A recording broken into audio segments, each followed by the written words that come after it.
গত পর্বে আপনারা শুনেছিলেন কপালকুণ্ডলা উপন্যাসের প্রথম ভাগ। আজ গল্পের দ্বিতীয় ভাগ।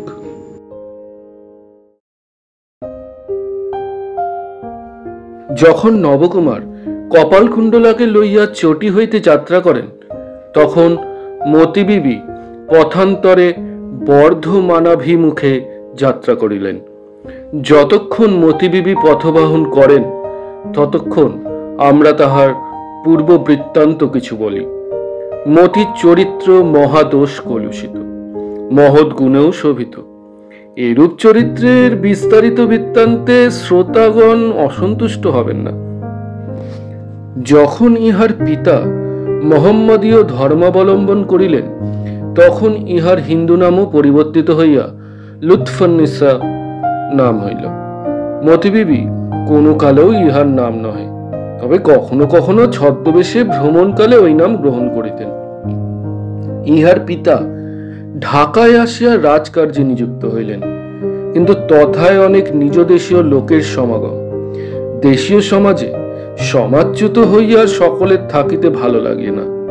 অতএব তিনি কিছুদিনে সুবাদারের নিকট প্রতিপত্তি লাভ করিয়া তাহার সুহৃদ অনেক ওমরাহের নিকট পত্র সংগ্রহ পূর্বক সপরিবারে আগ্রায় আসলেন। আকবর শাহের নিকট কাহারও গুণ অব্যতীত থাকিত না। শীঘ্রই তিনি ইহার গুণ গ্রহণ করিলেন। লুৎফুন্নিসার পিতা শীঘ্রই উচ্চপদস্থ হইয়া আগ্রার প্রধান ওমরাহ মতে গণ্য হইলেন। এদিকে লুৎফুন্নিসা ক্রমে বয়ঃপ্রাপ্ত হইতে লাগিলেন। আগ্রাতে আসিয়া তিনি পারসিক, সংস্কৃত, নৃত্য, গীত, রসবাদ ইত্যাদিতে সুশিক্ষিত হইলেন। রাজধানীর অসংখ্য রূপবতীর গুণবতীদিগের মধ্যে অগ্রগণ্যা হইতে লাগিলেন। দুর্ভাগ্যবশত বিদ্যা সম্বন্ধে তাহার যা সদৃশ শিক্ষা হয়েছিল, ধর্ম সম্বন্ধে তাহার কিছুই হয় নাই। লুৎফুন্নিসার বয়স পূর্ণ হইলে প্রকাশ পাইতে লাগিল যে তাহার মনোবৃত্তি সকল দুর্দম বেগবতী। ইন্দ্রিয় দমনে কিছু মাত্র ক্ষমতাও নাই, ইচ্ছাও নাই। সদস্যতে সমান প্রবৃত্তি। এ কার্য সৎ, এ কার্য অসৎ, এমত বিচার করিয়া তিনি কোনো কর্মে প্রবৃত্ত হইতেন না। যাহা ভালো লাগিত তাহাই করিতেন।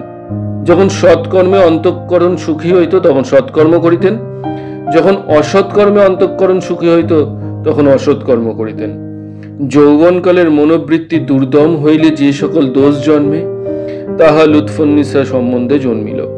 তাহার পূর্বস্বামী বর্তমান ওমরাহেরা কেহ তাহাকে বিবাহ করিতে সম্মত হইলেন না। তিনিও বড় বিবাহের অনুরাগিনী হইলেন না। মনে মনে ভাবিলেন, কুসুমে কুসুমে বিহারিণীর ভ্রমরের পক্ষচ্ছেদ কেন করাইব? প্রথমে কানাকানি, শেষে কালিমাময় কলঙ্ক রটিল। তাহার পিতা বিরক্ত হইয়া তাহাকে আপন গৃহ হইতে বহিষ্কৃত করিয়া দিলেন। লুৎফুন্নিসা গোপনে যাহাদিগের কৃপা বিতরণ করিতেন, তন্মধ্যে যুবরাজ সেলিম একজন ওমরাহের কুলো কলঙ্ক জন্মাইলে পাছে আপন অপক্ষপাতে পিতার কোপানলে পড়িত হয়, সেই আশঙ্কায় সেলিম এ পর্যন্ত লুৎফুন্নিসাকে আপন অবরোধবাসিনী করিতে পারেন নাই। এক্ষণে সুযোগ পাইলেন। রাজপুতপতি মানসিংহের ভগিনী যুবরাজের প্রধানা মহিষী ছিলেন। যুবরাজ লুৎফুন্নিসাকে তাহার প্রধান সহচরী করিলেন। লুৎফুন্নিসা প্রকাশ্যে বেগমের সখী, পরোক্ষে যুবরাজের অনুগ্রহ ভাগিনী হলেন। লুৎফুন্নিসার ন্যায় বুদ্ধিমতী মহিলা যে অল্প দিনেই রাজকুমারের হৃদয়াধিকার করিবেন, ইহা সহজেই উপলব্ধি হইতে পারে। সেলিমের চিত্তে তাহার প্রভুত্ব এরূপ প্রতিযোগিতা শূন্য হইয়া উঠিল যে লুৎফুন্নিসা উপযুক্ত সময়ে তাহার পাটরানী হইবেন, ইহা তাহার স্থির প্রতিজ্ঞা হইল। কেবল লুৎফুন্নিসা স্থির প্রতিজ্ঞা হইল ইমত নহে, রাজপুরবাসী সকলেরই উহা সম্ভব বোধ হইল। এইরূপ আশার স্বপ্নে লুৎফুন্নিসা জীবন বাহিত করিতেছিলেন। এমত সময়ে নিদ্রা ভঙ্গ হইল। আকবর শাহের কোষাধ্যক্ষ আক্তিমাদৌলা খাজা আয়াসের কন্যা মেহের উন্নিসা যবনকুলে প্রধানা সুন্দরী একদিন কোষাধ্যক্ষ রাজকুমার সেলিম ও অন্যান্য প্রধান ব্যক্তিকে নিমন্ত্রণ করিয়া গৃহে আনিলেন। সেই দিন মেহেরুন্নিসার সহিত সেলিমের সাক্ষাৎ হইল এবং সেই দিন সেলিম মেহেরুন্নিসার নিকট চিত্ত রাখিয়া গেলেন। তাহার পর যাহা ঘটিয়াছিল তাহা ইতিহাস যারা পড়েছেন তারাই অবগত আছেন। শের আফগান নামক একজন মহা বিক্রমশালী ওমরাহের সহিত কোষাধ্যক্ষের কন্যার সম্বন্ধ পূর্বেই হয়েছিল। সেলিম অনুরাগান্ধ হইয়া সেই সম্বন্ধ রহিত করিবার জন্য পিতার নিকট যাচমান হইলেন, কিন্তু নিরপেক্ষ পিতার নিকট কেবল তিরস্কৃত হইলেন মাত্র। সুতরাং সেলিমকে আপাতত নিরস্ত হইতে হইল। আপাতত নিরস্ত হইলেন বটে, কিন্তু আশা ছাড়িলেন না। শের আফগানের সহিত মেহেরুন্নিসার বিবাহ হইল, কিন্তু সেলিমের চিত্তবৃত্তি সকল লুৎফুন্নিসার নখদর্পণে ছিল। তিনি নিশ্চিত বুঝিয়াছিলেন যে শের আফগানের সহস্রপ্রাণ থাকিলেও তাহার নিস্তার নাই। আকবর শাহের মৃত্যু হইলেই তাহার প্রাণান্ত হইবে। মেহেরুন্নিসা সেলিমের মহিষী হইবেন। লুৎফুন্নিসা সিংহাসনের আশা ত্যাগ করেছিলেন। মোহাম্মদীয় সম্রাট কুলগৌরব আকবর শাহের পরমায়ু শেষ হইয়া আসিল। যে প্রচন্ড সূর্যের প্রভায় তুর্কি হইতে ব্রহ্মপুত্র পর্যন্ত প্রদীপ্ত হইয়াছিল, সে সূর্য অস্তগামী হইল। এই সময় লুৎফুন্নিসা আত্মপ্রাধান্য রক্ষার জন্য এক দুঃসাহসিক সংকল্প করিলেন। রাজপুতপতি রাজা মানসিংহের ভগিনী সেলিমের প্রধানা মহিষী খসরু তাহার পুত্র। একদিন তাহার সহিত আকবর শাহের পীড়িত শরীর সম্বন্ধে লুৎফুন্নিসার কথোপকথন হইতেছিল। রাজপুত কন্যা এক্ষণে বাদশা পত্নী হইবেন, এই কথার প্রসঙ্গ করিয়া লুৎফুন্নিসা তাহাকে অভিনন্দন করিতেছিলেন।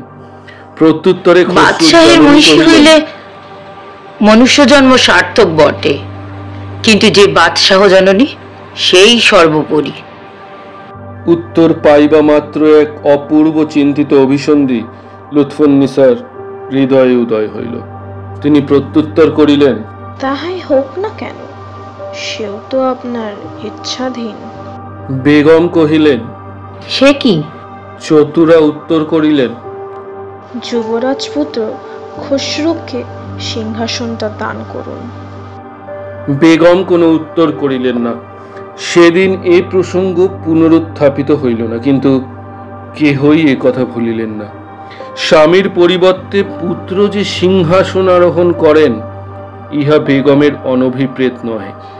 মেহেরুন্নিসার প্রতি সেলিমের অনুরাগ লুৎফুন্নিসার যেরূপ হৃদয়শীল, বেগমেরও সেইরূপ।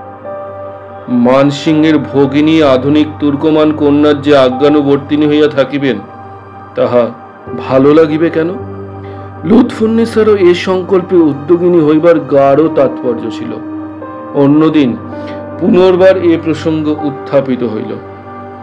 সেলিমকে ত্যাগ করিয়া খসরুকে আকবরের সিংহাসনে স্থাপিত করা অসম্ভাবনীয় বোধ হইবার কোনো কারণ ছিল না। এই কথা লুৎফুন্নিসা বেগমের বিলক্ষণ হৃদয়ঙ্গম করাইলেন। তিনি কহিলেন, মুঘলের সাম্রাজ্য রাজপুতের বাহুবলে স্থাপিত রইয়াছে।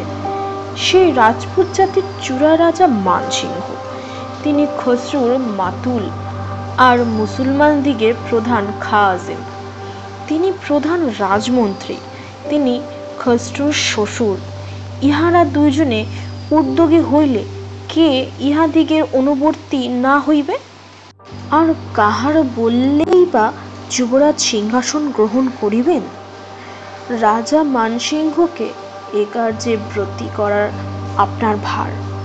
খাজিন ও অন্যান্য মোহাম্মদীয় ও মাহারগণকে লিপ্ত করা আমার ভার। আপনার আশীর্বাদে কৃতকার্য হইব, কিন্তু এক আশঙ্কা, পাছে সিংহাসন আহরণ করিয়া খসরুর এই দুর্চারিণীকে পূর্ব বহিষ্কৃত করিয়া দেন। বেগম সহচরীর অভিপ্রায় বুঝিলেন, হাসিয়া কহিলেন, তুমি আগ্রার যে ওমরাহের গৃহিণী হইতে চাও, সেই তোমার পানি গ্রহণ করিবে। তোমার স্বামী পঞ্চহাজারি মনসাবদার হইবেন। লুৎফুন্নিসা সন্তুষ্ট হইলেন। ইহাই তাহার উদ্দেশ্য ছিল। যদি রাজপুরীর মধ্যে সামান্য পরস্ত্রী হইয়া থাকিতে হইল, তবে প্রতি পুষ্প বিহারিণী মধুকরীর পক্ষচ্ছেদন করিয়া কি সুখ হইল? যদি স্বাধীনতা ত্যাগ করিতে হইল, তবে বাল্যসখী মেহেরুন্নেসার দাসিত্বে কিসের সুখ? তাহার অপেক্ষা কোনো প্রধান রাজপুরুষের সর্বময়ী ঘরণী হওয়া গৌরবের বিষয়। শুধু এই লোভে লুৎফুন্নিসা এই কর্মে প্রবৃত্ত হইলেন না। সেলিম যে তাহাকে উপেক্ষা করিয়া মেহেরুন্নিসার জন্য এত ব্যস্ত, ইহার প্রতিশোধও তাহার উদ্দেশ্য। খা আজিম প্রভৃতি আগ্রা দিল্লির ওমরাহেরা লুৎফুন্নিসার বিলক্ষণ বাধ্য ছিলেন। খা আজিম যে জামাতার ইষ্ট সাধনে উদ্যুক্ত হইবেন, ইহা বিচিত্র নয়। তিনি এবং আরও উমরাহগণ সম্মত হইলেন। খান আজিম লুৎফুন্নিসাকে কহিলেন, মনে করো যদি কোনো অসুযোগে আমরা কৃতকার্য না হই, তবে তোমার আমার রক্ষা নাই। অতএব প্রাণ বাঁচাইবার একটা পথ রাখা ভালো। লুৎফুন্নিসা কহিলেন, তাহলে আপনার কি পরামর্শ? খা আজিম কহিলেন, উড়িষ্যা ভিন্ন অন্য আশ্রয় নাই। কেবল সেই স্থানে মোগলের শাসন তত প্রখর নহে। উড়িষ্যার সৈন্য আমাদিগের হস্তগত থাকা আবশ্যক। তোমার ভ্রাতা উড়িষ্যায় মনসুবদার আছেন। আমি কল্ল প্রচার করিব, তিনি যুদ্ধে আহত হইয়াছেন। তুমি তাহাকে দেখিবার ছলে কল্লই উড়িষ্যায় যাত্রা করো। তথায় যৎকর্তব্য তা সাধন করিয়া শীঘ্রই প্রত্যাগমন করো। লুৎফুন্নিসা এ পরামর্শে সম্মত হইলেন। তিনি উড়িষ্যায় আসিয়া যখন প্রত্যাগমন করিতেছিলেন, তখন তাহার সহিত শ্রোতা বন্ধুদের সাক্ষাৎ হইয়াছে। যেদিন নবকুমারকে বিদায় করিয়া মতিবিবি বা লুৎফুন্নিসা বর্ধমানাভিমুখে যাত্রা করিলেন, সেদিন তিনি বর্ধমান পর্যন্ত যাইতে পারিলেন না, অন্য চটিতে রহিলেন। সন্ধ্যার সময় পেশমনের সহিত একত্র বসিয়া কথোপকথন হইতেছিল। এই মতকাশে মতি সহসা পেশমনকে জিজ্ঞাসা করিলেন, পেশমন, আমার স্বামীকে কেমন দেখলি? পেশমন কিছু বিস্মিত হইয়া কহিল, কেমন আর দেখিব? মতি কহিলেন, সুন্দর পুরুষ বটে কি না? নবকুমারের প্রতি পেশমনের বিশেষ বিরাগ জন্মিয়াছিল। যে অলঙ্কারগুলি মতি কপালকুণ্ডলাকে দিয়াছিলেন, তৎপ্রতি পেশমনের বিশেষ লোভ ছিল। মনে মনে ভরসা ছিল একদিন চাহিয়া লইবেন, সেই আশা নির্মূল হইয়াছিল। সুতরাং কপালকুণ্ডল ও তাহার স্বামী উভয়ের প্রতি তাহার দারুণ বিরক্তি। অতএব স্বামিনীর প্রশ্নে উত্তর করিলেন, দরিদ্র ব্রাহ্মণ আবার সুন্দর কুৎসিত কি? সহচরীর মনের ভাব বুঝিয়া মতি হাস্য করিয়া কহিলেন, দরিদ্র ব্রাহ্মণ যদি উমারাহ হয়, তবে সুন্দর পুরুষ হইবে কিনা? সে আবার কি? কেন তুমি জানো না যে বেগম স্বীকার করিয়াছেন যে খসরুর বাদশাহ হইলে আমার স্বামী ওমরাহ হইবে? তা তো জানি, কিন্তু তোমার পূর্ব স্বামী ওমরাও হইবেন কেন? তবে আমার আবার কোন স্বামী আছে? যিনি নূতন হইবেন। মতি ঈষৎ হাসিয়া কহিলেন, আমার ন্যায় সতীর দুই স্বামী, বড় অন্যায় কথা।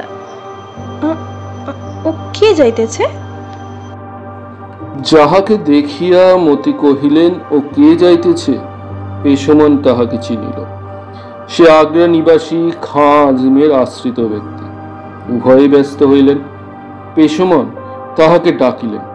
সে ব্যক্তি আসিয়া লুৎফুন্নিসাকে অভিবাদন পূর্বক একখানি পত্র দান করিল। কহিল, পত্র লইয়া উড়িষ্যায় যাইতেছিলাম, পত্র জরুরি। পত্র পড়িয়া মতিবীর আশা ভরসা সকল অন্তর্হিত হইল। পত্রের মর্ম এই, আমাদিকে যত্ন বিফল হইয়াছে। মৃত্যুকালেও আকবর শাহ আপন বুদ্ধি বলে আমাদিগকে পরাভূত করিয়াছে। তাহার পরলোক গতি হইয়াছে। তাহার আজ্ঞা বলে কুমার সেলিম এক্ষণে জাহাঙ্গীর শাহ হইয়াছেন। তুমি খুসরুর জন্য ব্যস্ত হইবে না। এই উপলক্ষ কেউ তোমার শত্রুতা সারিতে না পারে, এমত চেষ্টার জন্য তুমি শীঘ্রই আজ্ঞায় ফিরিয়া আসিবে। আকবর শাহ যে প্রকারে এই ষড়যন্ত্র নিষ্ফল করেন, তাহা ইতিহাসে বর্ণিত আছে। এ স্থলে সে বিবরণের কোনো আবশ্যকতা নেই। পুরস্কার পূর্বক দূতকে বিদায় করিয়া মতি পেশমনকে পত্র শুনাইলেন। পেশমন কহিল, এক্ষণে উপায়? এখন আর উপায় নাই। ভালো, ক্ষতি বা কি? যেমন ছিলে তেমনি থাকিবে। মোগল বাদশাহের পুরস্ত্রী মাত্রই অন্য রাজ্যের পাটরানী অপেক্ষাও বড়। তা হয় না, আর সে রাজপুরে থাকিতে পারিব না। শীঘ্রই মেহেরুন্নিসার সহিত জাহাঙ্গীরের বিবাহ হইবে। মেহেরুন্নিসাকে আমি কিশোর বয় অব্দি ভালো চিনি। একবার সে পুরাবাসিনী হইলে সে বাদশাহ হইবে। জাহাঙ্গীর বাদশাহ নামমাত্র থাকিবে। আমি যে তাহার সিংহাসন আহরণের পত্রদের চেষ্টা পাইয়াছিলাম, ইহা তার অবধিত থাকিবে না। তখন আমার কি দশা হইবে? পেশমন প্রায় রোদনমুখী হইয়া কহিল, তবে কি হইবে? এক ভরসা আছে। মেহেরুন্নিসার চিত্ত জাহাঙ্গীরের প্রতি কি রূপ, তাহার যেরূপ দাত্র, তাহাতে যদি সে জাহাঙ্গীরের প্রতি অনুরাগিনী না হইয়া স্বামীর প্রতি যথাযথ স্নেহশীলীন হইয়া থাকে, তবে জাহাঙ্গীর শতশের আফগান বধ করিলেও মেহেরুন্নিসাকে পাইবে না। আর যদি মেহেরুন্নিসা জাহাঙ্গীরের যথাযথ অভিশালিনী হয়, তবে আর কোনো ভরসা নাই। মেহেরুন্নিসার মন কি প্রকারে জানিবে? মতি হাসিয়া কহিলেন, লুৎফুন্নিসার অসাধ্য কি? মেহেরুন্নিসা আমার বাল্য সখী। কাল বর্ধমানে গিয়া তাহার নিকট 2 দিন অবস্থিতি করিব। যদি মেহেরুন্নিসা অনুরাগিনী হন, তাহা হইলে কি করিবে? পিতা কইয়ে থাকেন, ক্ষেত্রে কামান্না ভিদিয়াতে। উভয় ক্ষণিক নীরব হইয়া রহিলেন। ঈষৎ হাসিতে মতির ওষ্ঠাধর কুঞ্চিত হইতে লাগিল। পেশমন জিজ্ঞাসা করিল, হাসিতেছ কেন? কোনো নতুন ভাব উদয় হইতেছে?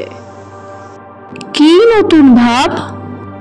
মতি তাহা পেশমনকে বলিলেন না। আমরাও তাহা শ্রোতাদের বলিব না, পরে প্রকাশ পাইবে।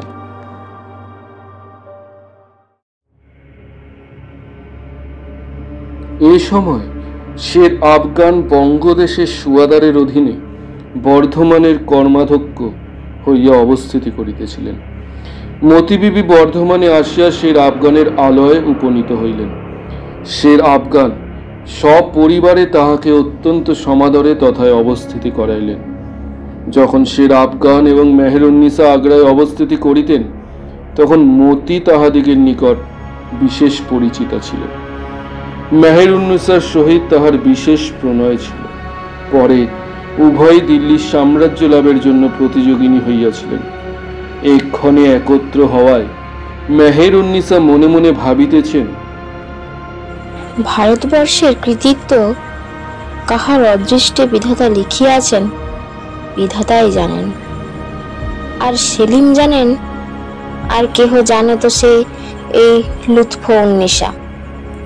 দেখি লুৎফুন্নিসা কি কিছু প্রকাশ করিবে না? মতি বিবিরও মেহেরুন্নিসার মত জানিবার চেষ্টা ছিল। মেহেরুন্নিসা তৎকালে ভারতবর্ষের মধ্যে প্রধানা রূপবতী এবং গুণবতী বলিয়া খ্যাতি লাভ করিয়াছিলেন।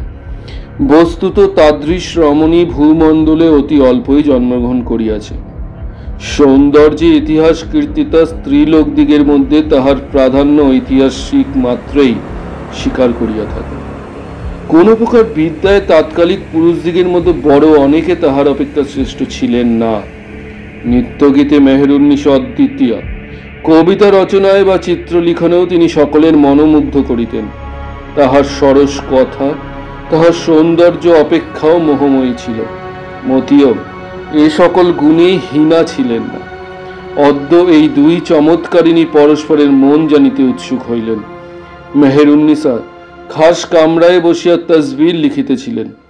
মতি মেহেরুন্নিসার পৃষ্ঠের নিকট বসিয়া চিত্রলিখন দেখিতেছিলেন এবং তাম্বল চর্বণ করিতেছিলেন। মেহেরুন্নিসা জিজ্ঞাসা করিলেন। চিত্র কেমন হইতেছে? মতি বিবি উত্তর করিলেন, তোমার চিত্র যেরূপ হইয়া থাকে তাহাই হইতেছে। অন্য কেহ যে তোমার ন্যায় চিত্র নিপুণ নহে, ইহাই দুঃখের বিষয়। তাই যদি সত্য হয় তো দুঃখের বিষয় কেন? অন্যের তোমার মতো চিত্র নৈপুণ্য থাকিলে তোমার এ মুখের আদর্শ রাখিতে পারিত? কবরের মাটিতে মুখের আদর্শ থাকিবে। মেহেরুন্নিসা এই কথা কিছু গাম্ভীর্যের সহিত কহিলেন। ভগিনী, আজ মনে শতফূর্তির এত অল্পতা কেন? স্ফূর্তির অল্পতা কই? তুমি আমাকে কাল প্রাতে ত্যাগ করিয়া যাইবে, তাহাই বা কি প্রকারে ভুলিব? আর 2 দিন থাকিয়া তুমি কেনই বা চরিতার্থ না করিবে? সুখে কার অসাধ্য?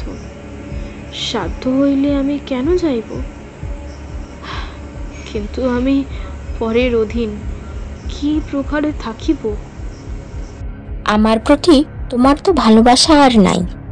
থাকিলে তুমি কোনো মতে রহিয়া যাইতে, আসিয়াছ তো রহিতে পারো না কেন? আমি তো সকল কথাই বলিয়াছি।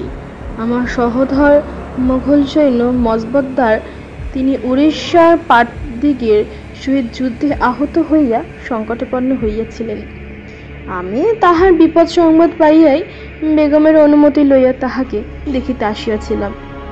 উড়িষ্যার অনেক বিলম্ব করিয়াছি, এখানে আর বিলম্ব করা উচিত নহে। তোমার সহিত অনেকদিন দেখা নাই, এই জন্যই 2 দিন রইয়া গেলাম। বেগমের নিকট কোন দিন পত্র পৌঁছিবার কথা স্বীকার করিয়া আসিয়াছ? মতি বুঝিলেন মেহেরুন্নিসা ব্যঙ্গ করিতেছেন। মার্জিত মর্মভেদী ব্যঙ্গে মেহেরুন্নিসা যেরূপ নিপুণ, মতি সেরূপ নহেন, কিন্তু অপ্রতিভ হইবার লোকও নহেন।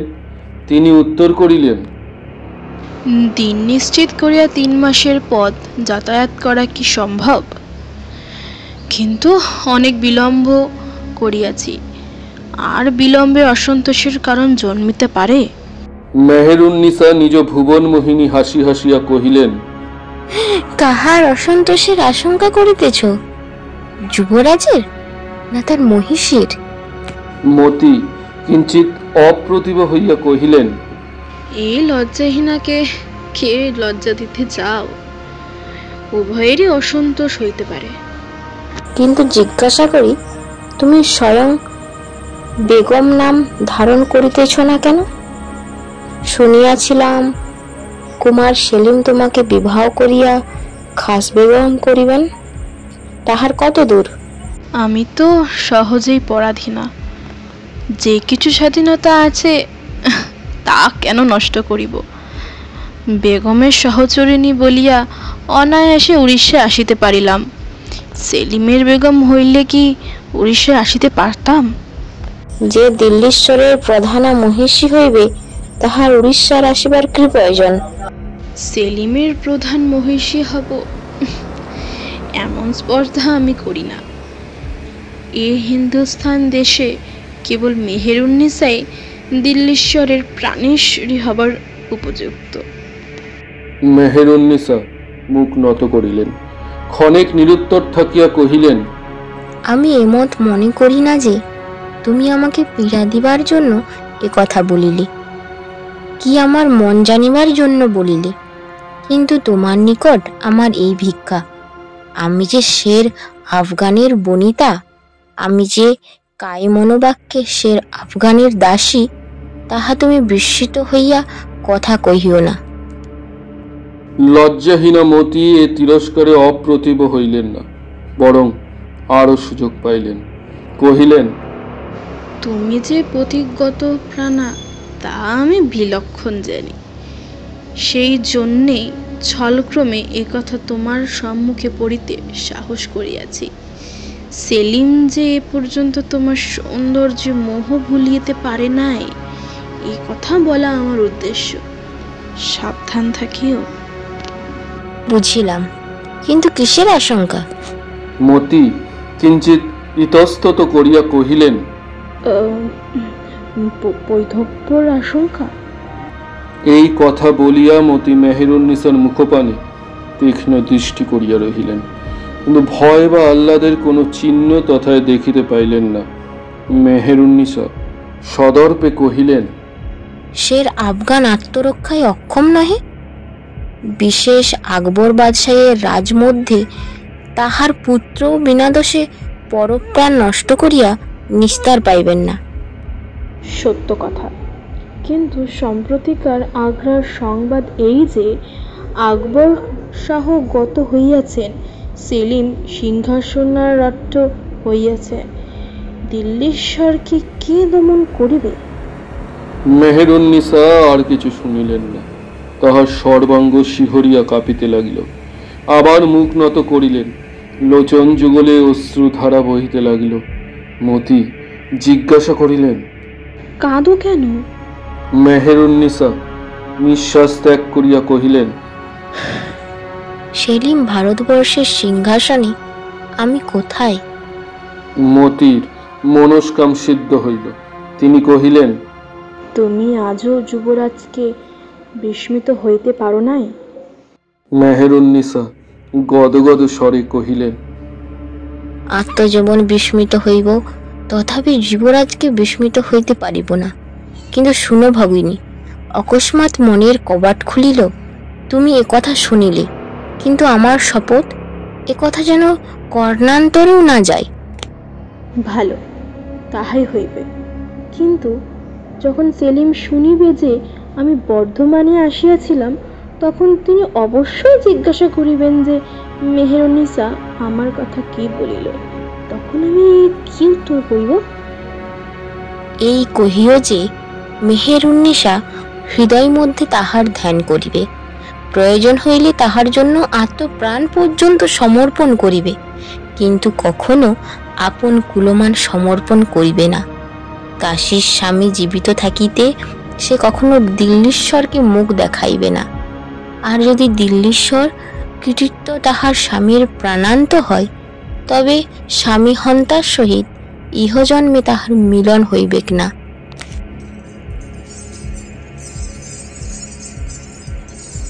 ইহা কহিয়া মেহেরুন্নিসা সে স্থান হইতে উঠিয়া গেলেন। মতি বিবি চমৎকৃত হইয়া রহিলেন, কিন্তু মতি বিবিরই জয় হইল।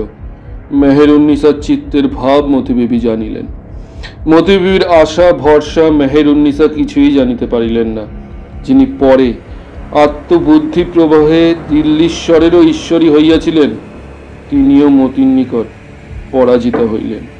ইহার কারণ মেহেরুন্নিসা প্রণয়শালিনী। মতি বিবি এ স্থলে কেবলমাত্র স্বার্থপরায়ণা। মনুষ্য হৃদয়ের বিচিত্র গতি মতি বিবি বিলক্ষণ বুঝিতেন। মেহেরুন্নিসার কথা আলোচনা করিয়া তিনি যাহা সিদ্ধান্ত করিলেন, কালে তাহাই যথার্থীভূত হইল। তিনি বুঝিলেন যে মেহেরুন্নিসা জাহাঙ্গীরের যথার্থ অনুরাগিনী, অতএব নারী দর্পে এখন যাহাই বলুন, পদ মুক্ত হইলে মনের গতি রোধ করিতে পারিবেন না। বাদশাহের মনস্কামনা অবশ্য সিদ্ধ করিবেন। এই সিদ্ধান্তে মতির আশা ভরসা সকলই নির্মূল হইল। কিন্তু তাহাতে কি মতি নিতান্তই দুঃখিত হইলেন? তাহা নহে, বরং ঈষৎ সুখানুভব হইল। কেন যে এমন অসম্ভব চিত্তপ্রসাদ জন্মিল, তাহা মতি প্রথমে বুঝিতে পারিলেন না। তিনি আগ্রার পথে যাত্রা করিলেন। পথে কয়েকদিন গেল। সেই কয়েকদিনে আপন চিত্ত ভাব বুঝিলেন। মতি আগ্রায় উপনীতা হইলেন। আর তাহাকে মতি বলিবার আবশ্যক করে না। কয়দিনে তাহার চিত্তবৃত্তি সকল একেবারে পরিবর্তিত হইয়াছিল। জাহাঙ্গীরের সহিত তাহার সাক্ষাৎ হইল। জাহাঙ্গীর তাহাকে পূর্ববৎ সমাদর করিয়া তাহার সহোদরের সংবাদ ও পথের কুশল জিজ্ঞাসা করিলেন। লুৎফুন্নিসা যাহা মেহেরুন্নিসাকে বলিয়েছিলেন, তাহা সত্য হইল। অন্যান্য প্রসঙ্গের পর বর্ধমানের কথা শুনিয়া জাহাঙ্গীর জিজ্ঞাসা করিলেন, মেহেরুন্নিসার নিকট 2 দিন ছিলে বলিতেছ, মেহেরুন্নিসা আমার কথা কি বলিল? লুৎফুন্নিসা অকপট হৃদয়ে মেহেরুন্নিসার অনুরাগের পরিচয় দিলেন। বাদশাহ শুনিয়া নীরবে রহিলেন। তাহার বিস্ফারিত লোচনে 2-1 বিন্দু অশ্রু বহিল। লুৎফুন্নিসা কহিলেন, জাহাপানা, আপনার দাসী সুসংবাদ দিয়াছে, দাসীর এখনো কোনো পুরস্কারের আদেশ হয় নাই। বাদশাহ হাসিয়া কহিলেন, বিবি, তোমার আকাঙ্ক্ষা কিন্তু অপরিমিত। জাহাপানা, দাসীর কি দোষ? দিল্লির বাদশাকে তোমার গোলাম করিয়া দিয়েছি, আরো পুরস্কার চাহিতেছ? লুৎফুন্নিসা হাসিয়া কহিলেন, স্ত্রী লোকের অনেক স্বাদ। আবার কি স্বাদ হইয়াছে? আগে রাজাজ্ঞা হোক যে দাসীর আবেদন গ্রাহ্য হবে। যদি রাজকার্যের বিঘ্ন না হয়। একের জন্য দিল্লীশ্বরের কার্যে বিঘ্ন হয় না। তবে স্বীকৃত হইলাম। সাতটি কি শুনি একটু। সাধ হইয়াছে, একটি বিবাহ করিব। এ তো নতুনতর স্বাদ বটে। কোথাও সম্বন্ধে স্থিরতা হইয়াছে? তা হইয়াছে, কেবল রাজাজ্ঞার অপেক্ষা। রাজার সম্মতি প্রকাশ না হইলে কোনো কিছুই স্থির নহে। আমার সম্মতির কি প্রয়োজন? কাহাকে সুখের সাগরে ভাসাইবে অভিপ্রায় করিয়াছ? দাসী দিল্লীশ্বরের সেবা করিয়াছে বলিয়া দ্বিচারিণী নহে, দাসীর আপন স্বামীকেই বিবাহ করিবার অনুমতি চাইতেছে। বটে, তাহলে পুরাতন নফরের দশা কি করিবে? দিল্লীশ্বরী মেহেরুন্নিসাকেই দিয়া যাইব। দিল্লীশ্বরী মেহেরুন্নিসাকে? যিনি হইবেন। জাহাঙ্গীর মনে মনে ভাবিলেন যে মেহেরুন্নিসা যে দিল্লীশ্বরী হইবেন তাহা লুৎফুন্নিসা ধ্রুব জানিয়াছে। তৎকারণে নিজ মনোভিলাস বিফল হইল বলিয়া রাজাবরোধ হইতে বিরাগে অবসর হইতে চাহিতেছেন। এইরূপ বুঝিয়া জাহাঙ্গীর দুঃখিত হইয়া নীরবে রহিলেন। লুৎফুন্নিসা কহিলেন, মহারাজার কি এ সম্বন্ধে সম্মতি নাই? আমার কোনো অসম্মতি নাই, কিন্তু স্বামীর সহিত পুনরায় বিবাহের আবশ্যকতা কি? কপালক্রমে প্রথম বিবাহের স্বামী পত্নী বলিয়া গ্রহণ করিলেন না। এখানে জাহাপানার দাসীকে ত্যাগ করিতে পারবেন না। বাদশাহ রহস্যে হাস্য করিয়া পরে গম্ভীর হইলেন, কহিলেন, প্রেয়সী, তোমাকে আমার অদেয় কিছুই নাই। তোমার যদি সে প্রবৃত্তি হয় তবে তদ্রূপই করো, কিন্তু আমাকে কেন ত্যাগ করিয়া যাইবে? এক আকাশে কি চন্দ্র সূর্য উভয় বিরাজ করেন না? এক বৃন্তে কি দুটি ফুল ফোটে না? লুৎফুন্নিসা বিস্ফারিত চক্ষে বাদশাহের প্রতি দৃষ্টি করিয়া কহিলেন, ক্ষুদ্র ফুল ফুটিয়া থাকে, কিন্তু এক মৃণালে দুই কমল ফোটে না। আপনার রত্ন সিংহাসন তলে কেন কণ্ঠক হইয়া থাকিব? লুৎফুন্নিসা আত্মমন্দিরে প্রস্থান করিলেন। তাহার এইরূপ মনোবাঞ্ছা যে কেন জন্মিল তাহা তিনি জাহাঙ্গীরের নিকট ব্যক্ত করেন নাই। অনুভবে যেরূপ বোঝা যাইতে পারে জাহাঙ্গীর সেইরূপ বুঝিয়া ক্ষান্ত হইলেন। নিগূঢ় তত্ত্ব কিছুই জানিলেন না। লুৎফুন্নিসার হৃদয় পাষাণ, সেলিমের রমণী হৃদয়জিত রাজকান্তিও কখনো তাহার মনোমুগ্ধ করে নাই, কিন্তু এইবার পাষাণ মধ্যে কীট প্রবেশ করিয়াছিল।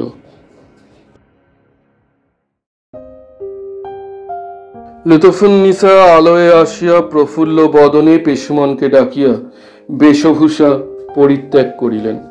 সুবর্ণ মুক্তাদি খচিত বসন পরিত্যাগ করিয়া পেশমনকে কহিলেন, এই পোশাকটি তুমি লাও।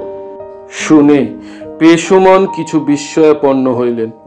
পোশাকটি বহু মূল্যে সম্প্রতি মাত্র প্রস্তুত হইয়াছিল। কহিলেন, পোশাক আমায় কেন? আজিকার কি সংবাদ? লুৎফুন্নিসা কহিলেন, শুভ সংবাদ বটে। তা তো বুঝিতে পারতেছি, মেহেরুন্নিসার ভয় কি ঘুচিয়াছে? ঘুচিয়াছে, এক্ষণে সে বিষয়ে কোনো চিন্তা নাই। পেশমন অত্যন্ত আহ্লাদের সঙ্গে কহিল, তবে এক্ষণে বেগমের দাসী হইলাম। যদি তুমি বেগমের দাসী হইতে চাও, আমি মেহেরুন্নিসাকে বলিয়া দেব। সে কি, আপনি কহিতেছেন যে মেহেরুন্নিসার বাদশাহের বেগম হইবার কোনো সম্ভাবনা নাই? আমি এমত কথা বলি নাই। আমি বলিয়াছি সে বিষয়ে আমার কোনো চিন্তা নাই। চিন্তা নাই কেন? আপনি আগ্রায় একমাত্র অধীশ্বরী না হইলে যে সকলই বৃথা হইল। আগ্রহ সহিত সম্পর্ক রাখি না। সে কি, আমি যে কিছুই বুঝিতে পারতেছি না। আজিকার শুভ সংবাদটা তবে কি, বুঝাইয়া বলুন। শুভ সংবাদ এই যে আমি জীবনের মতো আগ্রা ত্যাগ করিয়া চলিলাম। কোথায় যাইবেন? বাংলায় গিয়া বাস করিব। পারি যদি কোনো ভদ্রলোকের গৃহিণী হইব। এরূপ ব্যঙ্গ নতুন বটে, কিন্তু শুনিলে প্রাণ শিহরিয়া উঠে।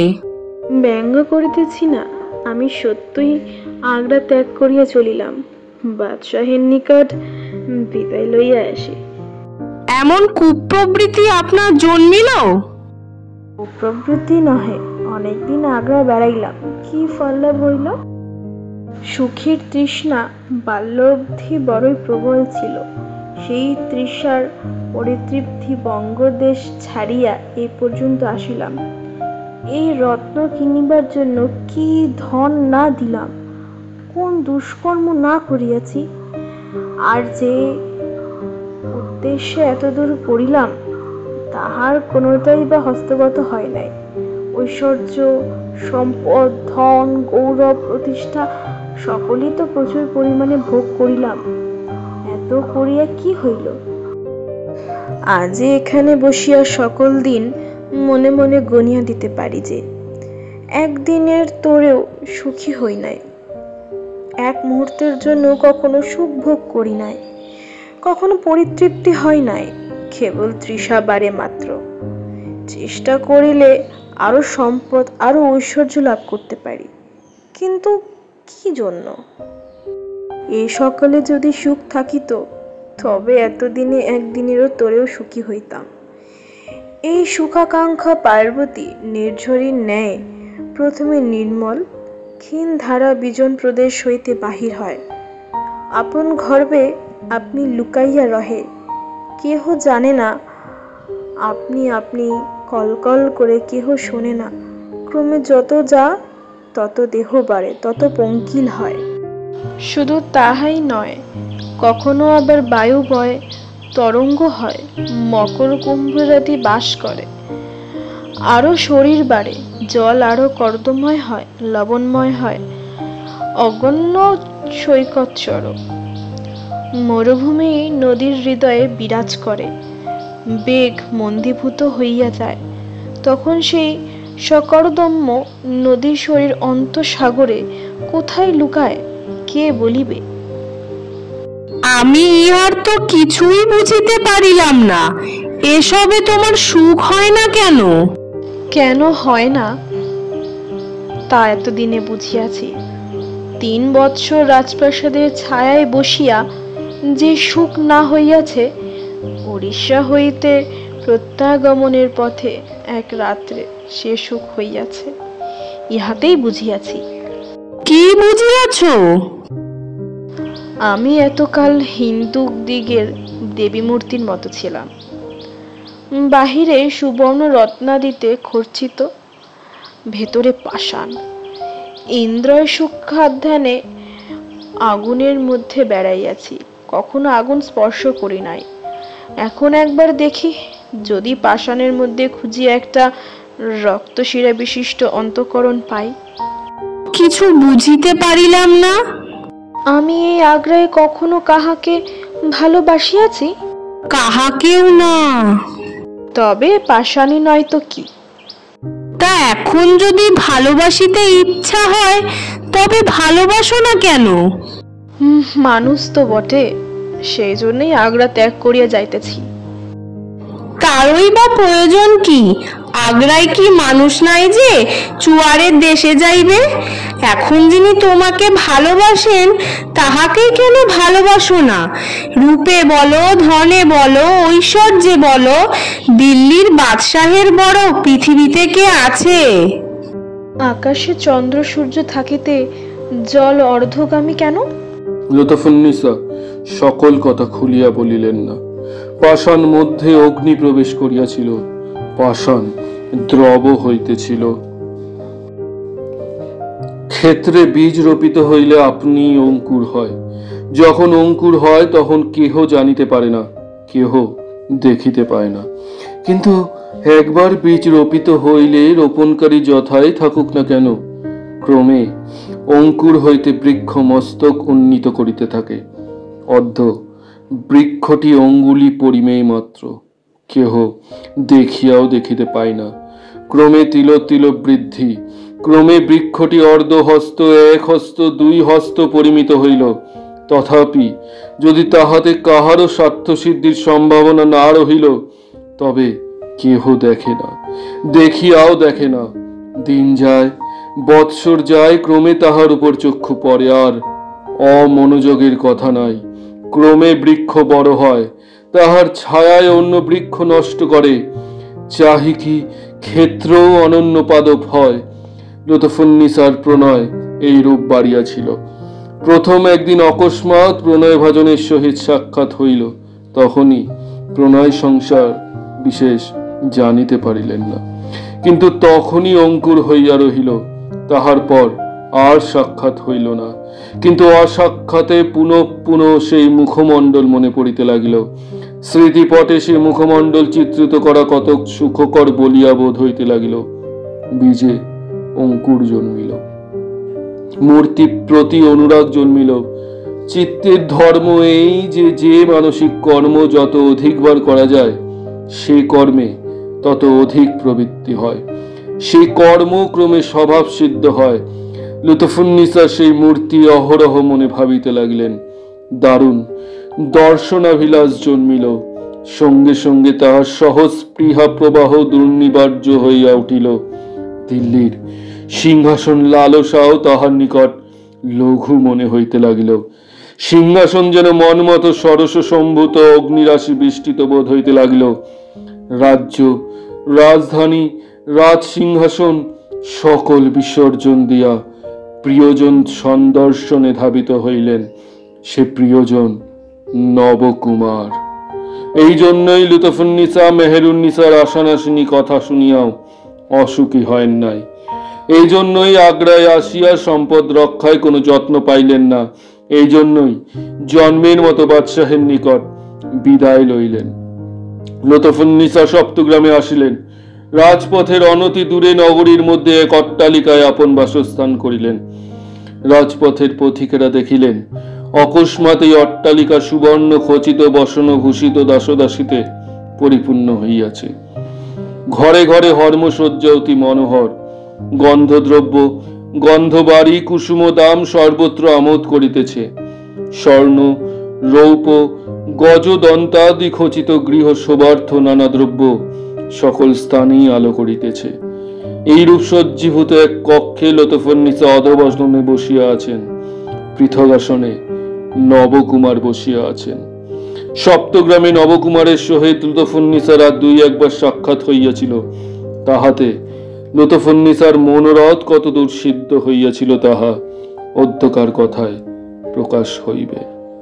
নবকুমার কিছুক্ষণ নীরবে থাকিয়া কহিলেন, তবে আমি এক্ষণে চলিলাম, তুমি আর আমাকে ডাকিও না। লুৎফুন্নিসা কহিলেন, যাইও না, আর একটু থাক। আমার যাহা বক্তব্য তা আমি সমাপ্ত করি নাই। নবকুমার আরো ক্ষণিক প্রতীক্ষা করিলেন, কিন্তু লুৎফুন্নিসা কিছু বলিলেন না। ক্ষণিক পরে নবকুমার জিজ্ঞাসা করিলেন, আর কি বলিব? লুৎফুন্নিসা কোনো উত্তর করিলেন না। তিনি নীরবে রোদন করিতেছিলেন। নবকুমার ইহা দেখিয়া গাত্রোত্থান করিলেন। লুৎফুন্নিসা তাহার বস্ত্রাগ্য ধৃত করিলেন। নবকুমার ঈষৎ বিরক্ত হইয়া কহিলেন, কি বলো না? লুৎফুন্নিসা কহিলেন, তুমি কি চাও? পৃথিবীতে কি কিছু প্রার্থনীয় নাই? ধন সম্পদ, মান, প্রণয়, রং, রহস্য, পৃথিবীতে যাহাকে যাহাকে সুখ বলে সকলই দিব। কিছুই তাহার প্রতিদান চাই না, কেবল তোমার দাসী হইতে চাই। তোমার যে পত্নী হইব এই গৌরব চাই না, কেবল দাসী। আমি দরিদ্র ব্রাহ্মণ, ইহজন্মে দরিদ্র ব্রাহ্মণই থাকিব। তোমার প্রদত্ত সম্পদ লইয়া আমার জীবনযাপন হইতে পারিবে না। নবকুমার এ পর্যন্ত জানিতে পারেন নাই যে এই রমণী তাহার পত্নী। লুৎফুন্নিসা অধবদনে রহিলেন। নবকুমার তাহার হস্ত হইতে বস্ত্রাজ্ঞ ভাগ মুক্ত করিলেন। লুৎফুন্নিসা আবার তাহার বস্ত্রাজ্ঞ ধরিয়া কহিলেন, ভালো, যে যাওক। বিধাতা যদি সেই ইচ্ছা, তবে চিত্তবৃত্তি সকল অতল জলে ডুবাইব। আর কিছুই চাহি না। একবার তুমি এই পথে যাও, দাসী ভাবিয়া একবার দেখা দিও, কেবল চক্ষু পরিতৃপ্তি করিব। তুমি যবনী পরশ্রী, তোমার সহিত এরূপ আলাপেও দোষ। তোমার সহিত আমার সাক্ষাৎ হইবে না। ক্ষণিক নীরব। লুৎফুন্নিসার হৃদয়ে ঝটিকা বহিতেছিল। প্রস্তরময়ী মূর্তিবত নিষ্পন্দ রহিলেন। নবকুমারের বস্ত্রাগ্র ভাগ ত্যাগ করিলেন, কহিলেন, যাও। নবকুমার চলিলেন। 2-4 পথ চলিয়াছেন মাত্র, সহসা লুৎফুন্নিসা বাতন মূলিত পাদপের ন্যায় তাহার পদতলে পড়িলেন। বাহুলতায় চরণ যুগল বদ্ধ করিয়া কাতর স্বরে কহিলেন, নির্দয়, আমি তোমার জন্য আগ্রা সিংহাসন ত্যাগ করিয়া আসিয়াছি, তুমি আমায় ত্যাগ করিও না। নবকুমার কহিলেন, তুমি আবার আগ্রাতে ফিরিয়া যাও, আমার আশা ত্যাগ করো। এ জন্মে নহে। লুৎফুন্নিসা তীরবৎ দাঁড়াইয়া সদর্পে কহিলেন, এ জন্মে তোমার আশা ছাড়িব না। মস্তক উন্নীত করিয়া ঈষদ পঙ্কিম গ্রীবা ভঙ্গি করিয়া নবকুমারের মুখ প্রতি অনিমেষ আয়ত চক্ষু স্থাপিত করিয়া রাজা রাজা মোহিনী দাঁড়াইলেন। যে অবনবনীয় গর্ব হৃদয়াগ্নিতে গলিয়া গিয়াছিল, আবার তাহার জ্যোতি স্ফুরিল। যে অজেয় মানসিক শক্তি ভারত রাজ্য শাসন কল্পনায় ভীত হয় নাই, সেই শক্তি আবার প্রণয় দুর্বল দেশ সঞ্চারিত হইল। ললাচট দেশে ধমনী সকল স্ফীত হইয়া রমণীয় রেখা দেখা দিল। জ্যোতির্ময় চক্ষু রবিকর মুখরিত সমুদ্র বাড়িবত ঝলসিতে লাগিল। নাসারন্ধ্র কাঁপিতে লাগিল। স্রোত বিহারিণী রাজহংসী যেমন গতি বিরোধীর প্রতি গ্রীবা ভঙ্গ করিয়া দাঁড়ায়, তেমনি উন্মাদিনী যবনী মস্তক তুলিয়া দাঁড়াইলেন, কহিলেন, এ জন্মে না, তুমি আমারই হবে। সেই কুপিত ফণিনী মূর্তি প্রতি নিরীক্ষণ করিতে করিতে নবকুমার ভীত হইলেন। লুৎফুন্নিসার অনির্বচনীয় দেহ মহিমা এখন যেরূপ দেখিতে পাইলেন, সেরূপ আর কখনো দেখেন নাই। কিন্তু সেই শ্রী বজ্রসূচক বিদ্যুতের ন্যায় মনোমোহিনী দেখিয়া ভয় হইল। নবকুমার চলিয়া যান, তখন সহসা তাহার আর এক তেজময়ী মূর্তি মনে পড়িল। একদিন নবকুমার তাহার প্রথমা পত্নী পদ্মাবতীর প্রতি বিরক্ত হইয়া তাহাকে শয়নাগার হইতে বহিষ্কৃত করিতে উদ্যত হইয়াছিলেন। 12 বর্ষীয়া বালিকা তখন সদর্পে তাহার দিকে ফিরিয়া দাঁড়াইয়াছিল। এমনি তাহার চক্ষু প্রদীপ্ত হইয়াছিল, এমনি ললাটে রেখা বিকাশ হইয়াছিল, এমনি নাসারন্ধ্র কাঁপিয়াছিল, এমনি মস্তক খেলিয়াছিল। বহুকাল সে মূর্তি মনে পড়ে নাই, এখন মনে পড়িল। অমনি সাদৃশ্য অনুভূত হইল। সংশয়াধীন হইয়া নবকুমার সংকুচিত স্বরে ধীরে ধীরে কহিলেন, তুমি কে? যবনীর নয়ন তার আরো বিস্ফারিত হইল, কহিলেন, আমি পদ্মাবতী।